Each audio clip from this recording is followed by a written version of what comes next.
Okay, so here I'm going to do some Ryukin. We're going to do a hand spawning. This is actually the female here. You can see she's pretty plump with the eggs, really nice shape, nice female. I've got a long tail male here, very rough. If you touch it, you can feel that it's almost like sandpaper.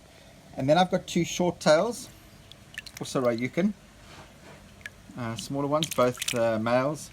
And then just for fun, there's a telescopic as well. It might be quite nice to get the telescopic eyes onto the Ryukin. So one female, there's 4 males in here, but I'll see how far I get in terms of spawning and how much molt I'm getting from the males before I bring other males in. So what I'm going to do now is, firstly, I'll put one of the males across. So that's the telescopic. I'll just put some molt into the water. If you can get close up there, you can see the molt coming out the male. You just press lightly, it comes out. If they're ready for breeding, and if it's summer season, it'll be so easy that the molt is just coming out straight away. Then I take the female, and you've got to make sure the female's ready. So when they're chasing her in the pond, she's ready for spawning. You should just be able to touch it, and eggs will come out the back of the fish automatically. It's not a forced process at all. So light squeezing, and there you can see the eggs. And I just stir them with the tail of the fish. Then I bring the male back.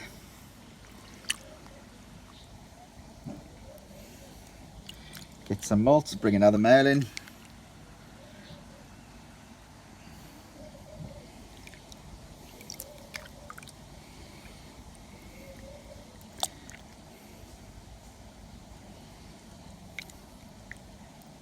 Just really stirring it up to make sure that I've got lots of molt in the water. Female back again. You can see here she's beautiful female. You don't have to press hard, it comes out automatically. When they're ready for spawning, the eggs are just there. You can just light pressure and the eggs are coming out. This is far less aggressive than what they go through in the pond. Normally it'll take a couple of hours in the pond with multiple males chasing the female. When you do it artificially like this, it literally is a couple of minutes, and it's done.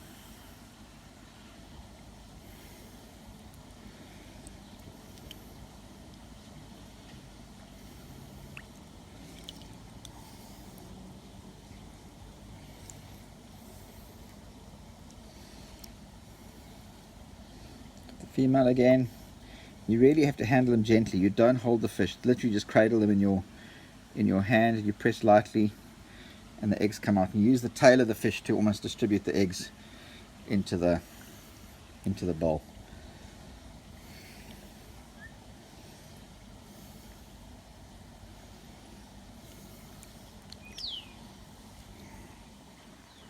I cannot stress it enough. I mean, you can't force this process. You've got to let the female be ready, and then the males automatically, more than likely, be ready. There you can see this one has got a huge amount of molt. Gosh, I'm sure that's going to fertilize most of the eggs in the bowl. And look at the shape of that male. Perfect. The female again.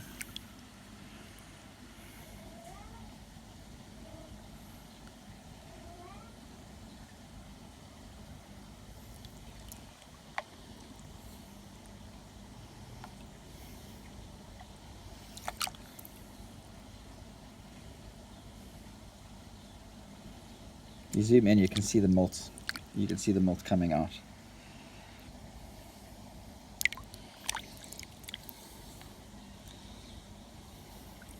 See the female, how the eggs are doing. The female, it should still have a bit more.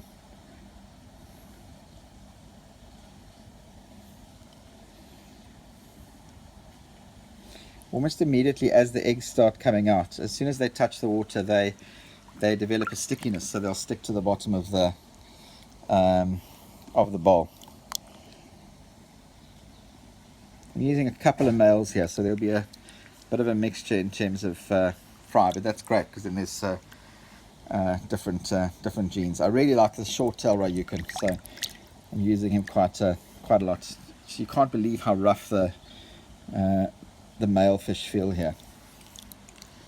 They're so ready for spawning. Just get our female. She might actually be finished now, so if nothing comes out now, I know she's pretty much done. There's a little bit coming out, but I would say that she's pretty much at her end. So we'll put her back in the pond. Maybe bring one of the males back in for the last spawn. This guy's just got so much molt, it's crazy. Just stirring it around the bowl. I think that's more than enough. Now this is the bowl we just finished with. There you can see the amount of eggs literally at the bottom of this bowl. Quite crazy.